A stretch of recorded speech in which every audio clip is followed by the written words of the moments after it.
Assalamualaikum warahmatullahi wabarakatuh. Yang saya hormati pengasuh Pondok Pesantren Zainul Hasan Genggong, Kiai Haji Muhammad Hasan untuk wakil Allah.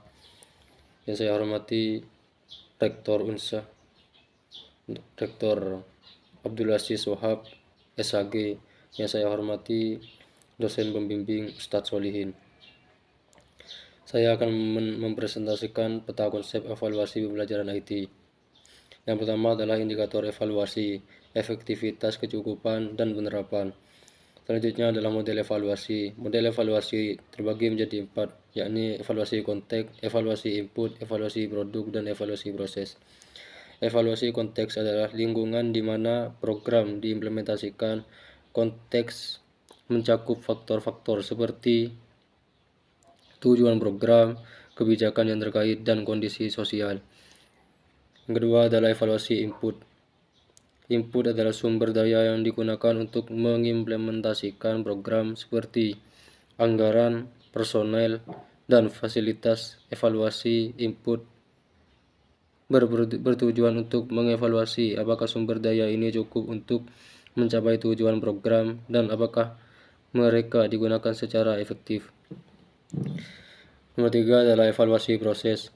Proses adalah cara program diimplementasikan, termasuk strategi yang digunakan, aktivitas yang dilakukan, dan interaksi antara personel dan peserta program.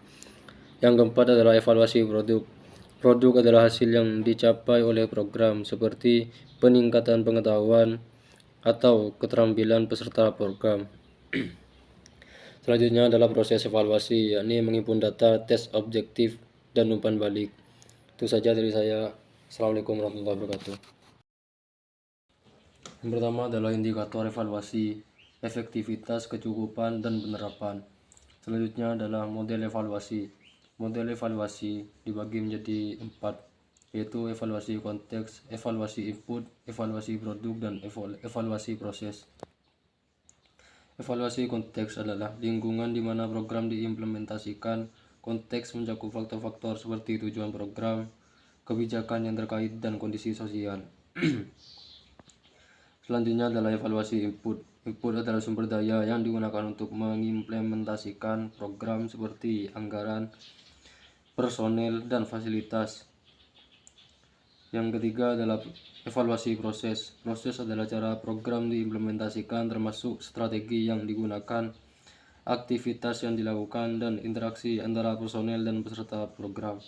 Yang keempat adalah evaluasi produk. Produk adalah hasil yang dicapai oleh program, seperti peningkatan pengetahuan atau keterampilan peserta program.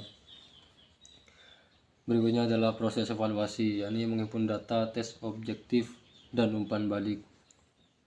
Assalamualaikum warahmatullahi wabarakatuh.